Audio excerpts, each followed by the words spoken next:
Hi everyone, I'm Lyndon Thorpe and welcome to Your Body is a Musical Instrument. And we're here every Thursday. Margaret's just powdering her nose and going to come on stage any moment. Here she is. Hi, how are How are you you? this morning? I'm very, very well, thank you. But you know, you would die to know that it's 40 degrees here.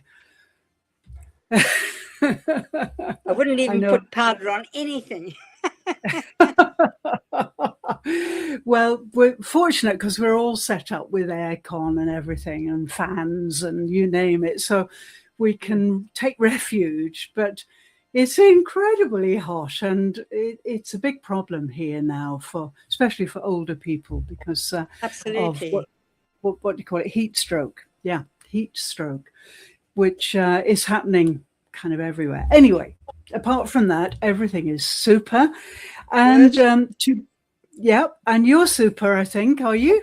You You know, sovereign instead of scattered. Are you still scattered? scattered is one way in which we stop ourselves from getting stagnant. That's a really good justification. I like that. Yeah, don't get stagnant, whatever you do. Good, very true. Now, what I was thinking today, that's why I played the V door at the beginning, because I think it really epitomizes, maybe that's the right word, epitomizes hope to me. And I know that this week you've been talking about hope, and I'm really very interested in that. Sorry, excuse me. Oh dear. So I wondered if it would have been interesting to try and explore the difference between optimism and hope. Musically, maybe, because for me, for example, the V door is it arouses such strong emotions in me that I can't possibly think of hope here. For me, I think hope is something intellectual. Um, in a way, and I of course optimism is the other side of that coin. And I heard somebody the other day saying, "Oh, they're too optimistic. I can't believe it."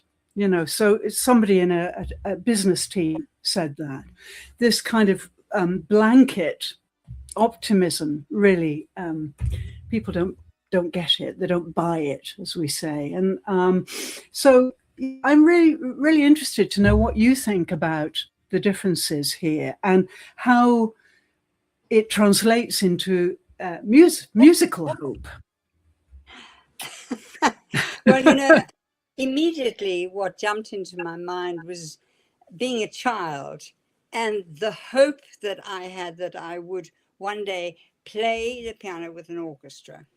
And that was a hope and a dream that, and I think the two often go very well together, is that we daydream and we dream about the possibles and we hope that we will ultimately bring it into being. Mm. And so it's very much in the spectrum of our optimistic, looking forward to, and for those of us who believe that we are capable of manifesting what we dream of, I think hope is a very important aspect of that. Right. So for you, hope and dreams are very kind of intermeshed. Yes, and by dreams, I don't mean our nighttime dreams. I mean specifically you know, our aspirations. Aspirations, I was going to say, our desires, maybe our aspirations. Yes, yes, yes. Okay, so yeah, now we let me just throw this in. We've just had a massive earthquake here in Japan, level Yes, I saw 7, which is that. top. It wasn't where I live, but it was 1,000 kilometers away, and we felt it. And I had no internet for 3 days. as a Right. result. So, Yeah. you know, it's affected everybody, really. But it's just amazing when the national TV station, NHK as it's called, starts to interview people there in Kumamoto. It happened in Kumamoto, which is on a different island. I'm on Honshu near Tokyo.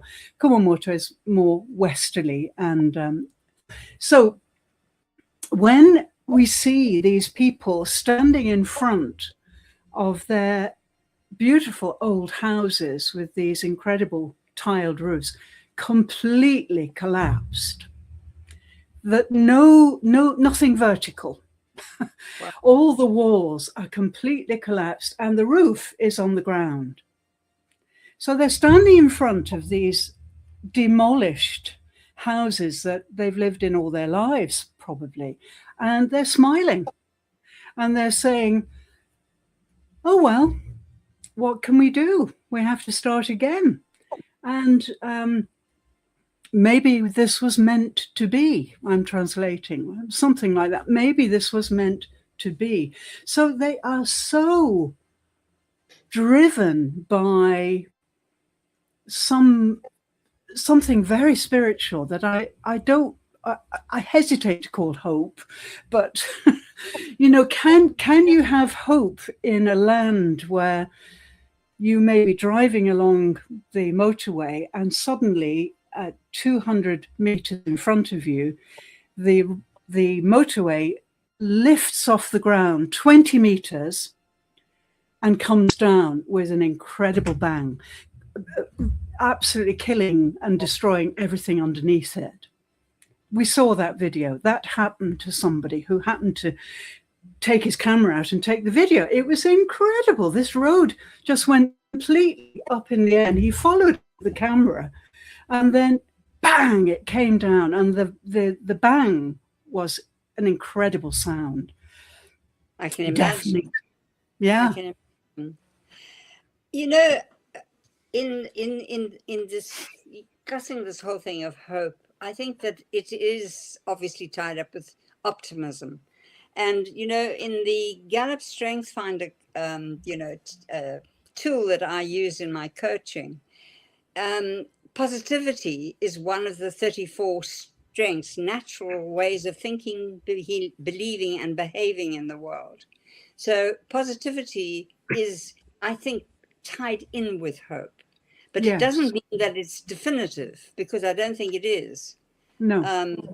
And it's very circumstantial, and a lot has to do with our learning in life. I mean, you know, as I say, my greatest desire, hope as a child was that I would one day play with an orchestra.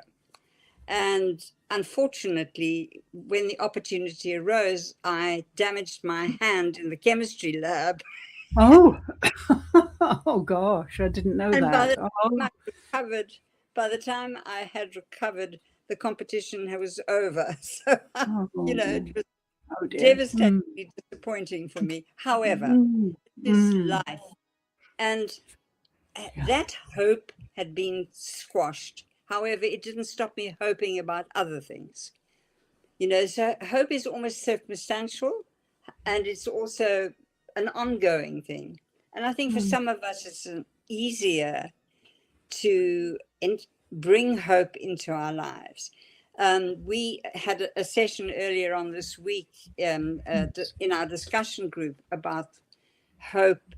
And I think, again, what is important is that we bring it front of mind, is that it isn't just something that is tucked away, you know, in a cupboard that we might finally use one day when the necessity arises. Yes, and hope, I think, also is part of positivity, that when we are positive about life in general, and that is tied up with our spiritual beliefs as well. Yeah, I thought you'd say that. And yes, I'm really sorry I missed that discussion because I had no internet because of the earthquake. So I must watch the replay. But Yes. Now, this really interests me because I think in the Buddhist teachings, we discard hope You because discard it. it's discarded because the Buddhist teachings take you to a place which is here and now. And that's the principle of everything, with meditation, with everything really. All of the Buddhist teachings brought us to here and now. And so hope is connected to something in the future that we don't know about. What we do know about is here and now. We do know in our bodies and in our spirits if we are truly here and now, I think. And that for me is something that really drives the Japanese people, because they can't possibly look at the past. It's far too painful. You know, their house, their life, everything is destroyed, literally destroyed. And we were so lucky because only 20 people died so It's far. incredible. There's Incredible. still some, yes, incredible. Still some people are missing, by the way. But 20 is amazing, I think, given the pictures, you know, the video footage, extraordinary. So, yeah, and they can't look into the future because we are assured here that we're going to have a massive earthquake, several, you know, very soon, any moment, literally any moment. So for me, the Japanese people, and that's one of the reasons I'm here, I think, really have a talent for being here and now. And it's really interesting because Shinto, which is the national religion here, as you know, Buddhism is not so common here, but Shinto is also very, very similarly here and now, with all the spirits of everything around it, and trees and flowers and all the natural phenomena all have spirits. Everything has a spirit. So that kind of connection with the spirit is very much here and now for Shinto too. So yeah, I wonder, and I have really thought about this from as many aspects as I could, whether hope is much more of a cerebral thing. It's much more a cognitive thing than it is a spiritual thing. I don't think that they are exclusive. I think it can be both and. You know, the living in the now and being present. Hope can also be part of the present, as far as I'm concerned. And it obviously is future orientated. However, you know, I totally get what you're saying about the spiritual belief in the now, because now is the only moment that we can change things. We cannot change things in the future. Yeah. And for me, hope is part of almost forward planning, in the same way that if you build a house, you have to rebuild your house that has now been destroyed. You know, I would have imagined there would be some hope involved in that it would, to some extent, recreate the life you had before, even if not exactly, but it would replace. There would be some hope involved and engaged in that. Very interesting. Of course, we're playing with words here, aren't we? I mean, these words are symbols, aren't they? And I think, certainly from the Buddhist point of view, and I feel so much so from the musical point of view too, where words don't really figure much. Of course, in opera and so on, they may, but I feel that music goes below all those symbols, below the images, and it goes to a place of to a state of being almost, so that we can. We've been talking about receiving, haven't we? And I think that's so crucial, that many people have, what can we say, have put aside receiving because they're transmitting, and they really believe that the only way they're going to be successful, and they're told to do this by many different authorities, so-called authorities, which is really so sad that people are guiding in this way, I think. But anyway, they are convinced that the more they do, the more they transmit, the louder their voices will be, and the more noticeable they will be in the internet world, especially in the global community. So, you know, if we look at reception, receiving, as we have done, if we bring receiving into this equation, then I think if we open our hearts, and I think yesterday we talked about containers, you know, your embodied container has the potential to grow and grow and grow, and also to contract.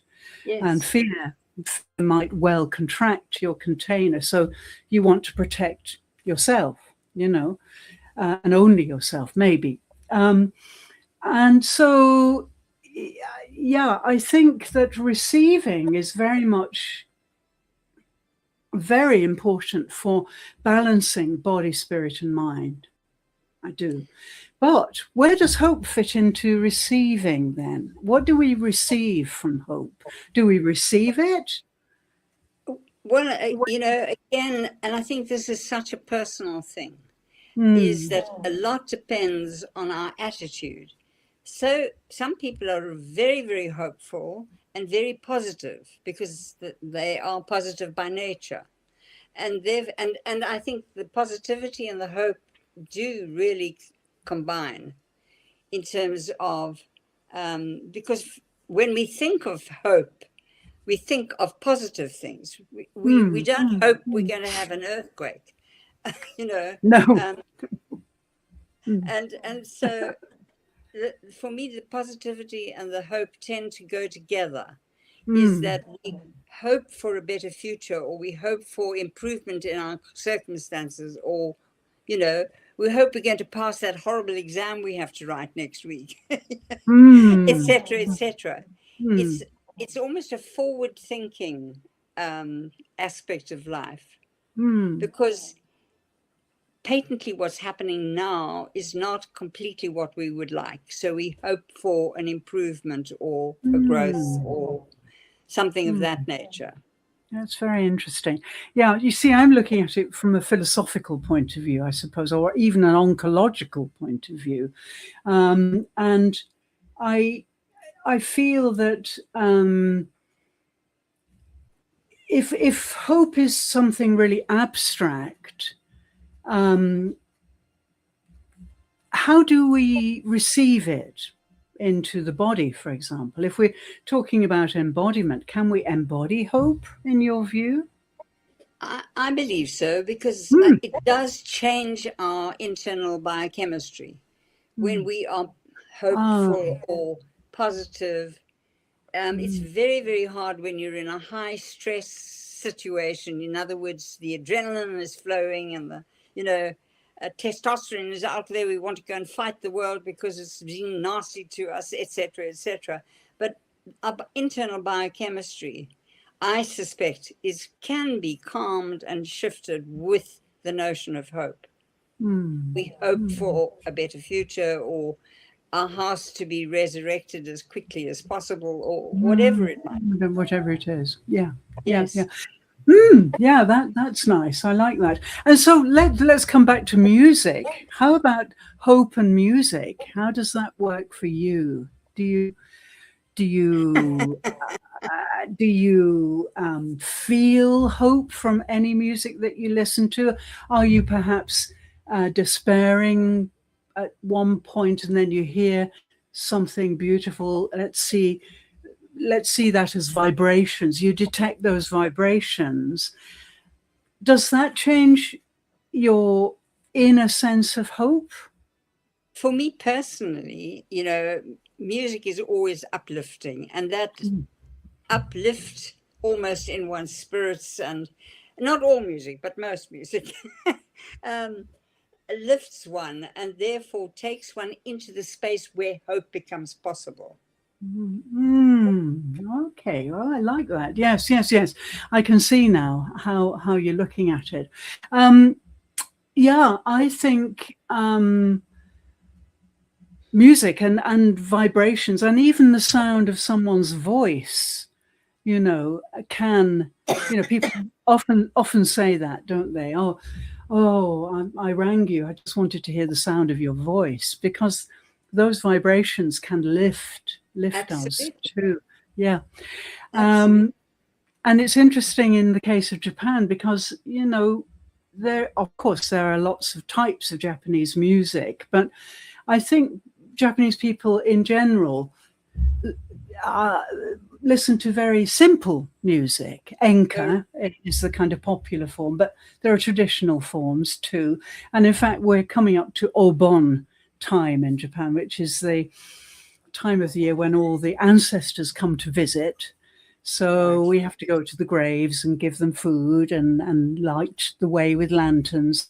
Then we have the Obon ceremonies and dances, and that very simple, repetitive dances, and really very, very simple, repetitive songs too, sung with extraordinary vocal techniques, especially by the women, very, very complex techniques. And so, if you play classical music to some Japanese people, they jump out of their skin. Oh, really? Yeah, because maybe they've never heard anything like that before. And I remember with my students, being really keen on music, I always involve something to do with music in my sessions. And I remember playing rousing pieces like, symphonies and things like that. And the students, some of them were kind of so shocked by this constellation of vibrations they'd never experienced before. They were into J-pop and Obon dances and so on, which are all very, very simple, low-key stuff. So their first hearing of classical music really blew their minds, and often they would have quite pained expressions on their faces. So, what we are aroused by in Western civilization, I think, is really different from what I think Japanese. that, the important No. thing is what we used to, if we are raised, for example. I mean, I have two children, and in the days when I was, pregnant with them, I always had my music on in the car. So everywhere I drove, even during, as I said, there would be music going on. And Beethoven used to be, at that stage of my life, my all-time favorite composer. And both of them to this day love Beethoven. And I often think, were they already, even in utero, picking up the vibration? And, Yeah. Yeah. It's Yeah. one of those mysteries. How will we ever know? I don't know. Maybe science will one day find out. Well, maybe we're not meant to know, I think, somehow. I think, these things which can't be proved at this point by science or by anything visual, any kind of lab tests or anything. For me, they are the mysteries that I really embrace. I love those mysteries, and I think yes, and I think, things like myths, if we look at, Jung, and we look at the myths, they are fabulous, that we can be inspired by these extraordinary stories, legendary stories. Yeah. And I think that that's one of the functions of the stories, is that we grow up with these fairy stories, as they are called, but they are metaphors actually for life. Or at least one of the functions is that they are a metaphor for life. And Yeah. it depends on how we as individuals interpret it. And there's both the cultural way that sort of shapes the way we interpret things, and then there's the scientific, the knowledge we gain going through life. And I referred to the strengths test, for example, that I use with my coaching. And what is interesting is that, really there are 34 strengths. And to have those combined, from 1 to 34, for you and me to have exactly the same will happen in 33 million people, sort of 1 in 33. Oh, sorry, that's just for the top 5. Yeah. So Yeah. it really speaks to our uniqueness. And Yeah. I think that is so important in terms of life in general, is we are both unique and we are part of a collective. And it's knowing when to bring our uniqueness to the fore and let it shine up, and when to be part of the collective. That's really, really interesting, I think. Yes, and DHC is here. I'll just tell you, can you see the comments? She says, music takes one into a place of love and hope. That's nice, yes. And what we're used to, yeah, she says, what we're used to, what we listen to when pregnant can have an effect. So she really agrees with you. Yeah. So, just going back to the whole of the 1 in 33 million, as I say, to have the same kind of profiles, it does not also.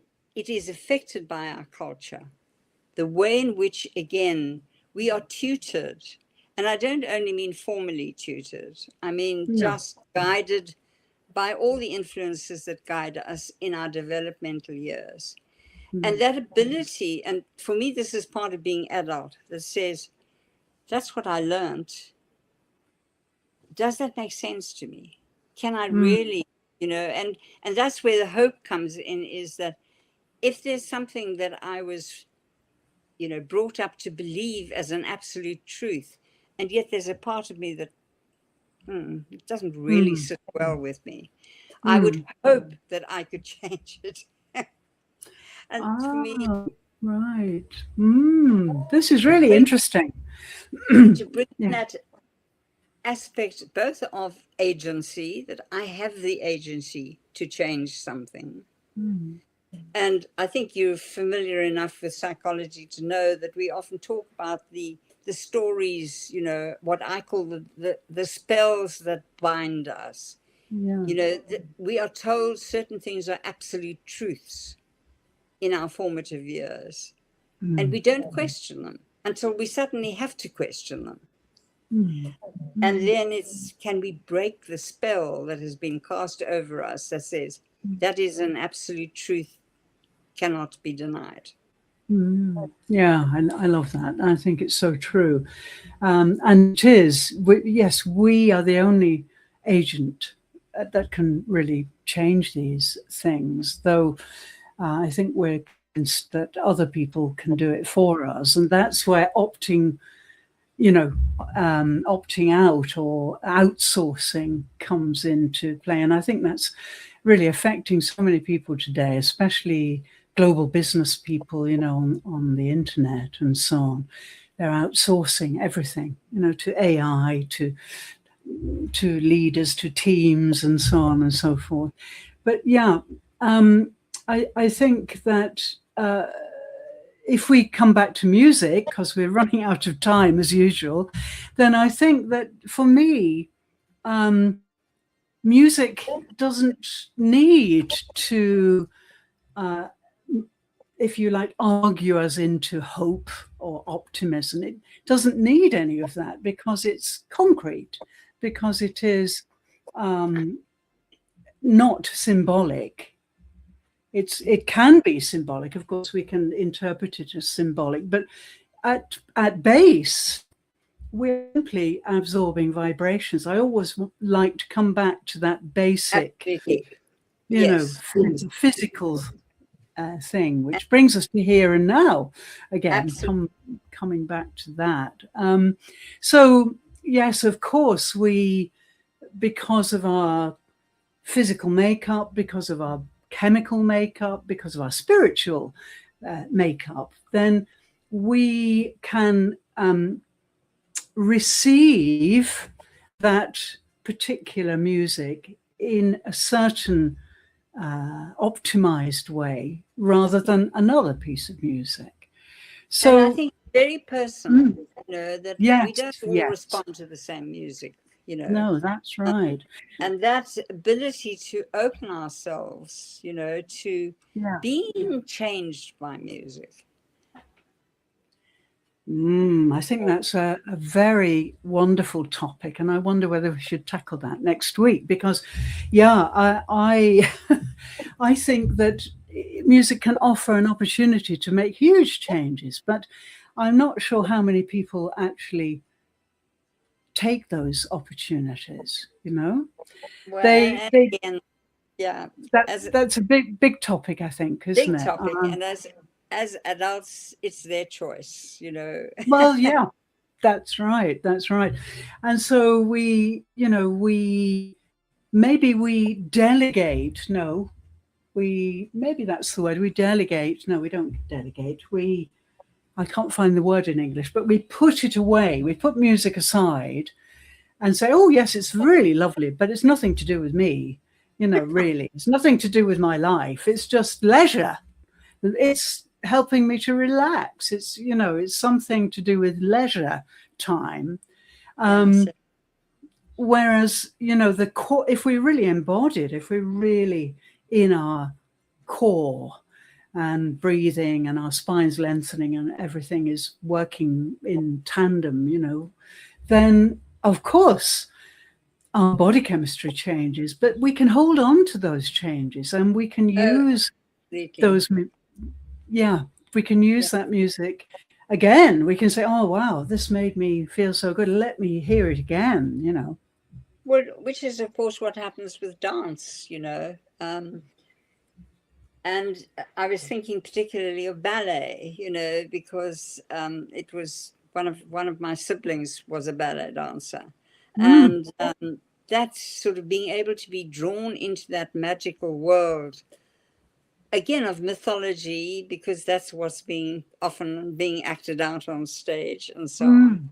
And from a psychological perspective, understanding that, again, what is being depicted on stage is a way of telling us about the stories that shape and or don't shape. I mean, up to us. We make the choice. Yes. Metacognition is so we're finished so on our time now, but next time we talk, I really want to go into that whole thing about the stories and the music and how the two weave together. Yeah, that sounds great. And yet she is saying to truly receive, take the opportunities, as Lyndon said. She's talking to the audience. Thank you, Ebby. She's telling the audience to do this. Empathy is the right word as opposed to embrace. And yes, and dance. Yeah, absolutely. And I'm sure Ebby Sheila is really, music really fuels her, I know. And dance as well is so imperative to her, I think. Yeah. She's probably dancing right now, I can imagine. So wonderful. I think we've explored something really interesting today. And let's keep our finger in the page or hold the moment or whatever you want to call it. We can expand on this next week, I think. Let's expand on that next week because, as my Aboriginals always say, we die without story. So they consider that if they're taken away from their lands and put into prison or into schools, and then they slowly die because they have no stories. Yeah. Anyway, we can explore that with the music, because there's something really I'm excited to share, and around the whole thing of music and dance and movement and the impact that it has on us physiologically. Great. And by the way, everybody out there, and Margaret especially, look out for the Rudolf Nureyev memorial ballet. A new ballet has been written. Oh, really? I saw it the other day on TV. It was relayed. I think it was written a few months ago, but they relayed it here. We always get things very late in Japan, but I saw it the other day, and it's being performed in Berlin. It's spectacular. I mean, it's his life, and very. The choreography is something very unusual, and I can't remember the choreographer's name, but I'll find out. So look out for it, because it's really spectacular. I will indeed. Thank you for that. My pleasure. So, Dietchi, she's saying, thank you so much for inspiring conversation. Our pleasure. And we'll see you again next week. Thanks, Margaret. Great to see you. And we'll be back next week, same time, Have a lovely week. Bless you. And you too. Bye.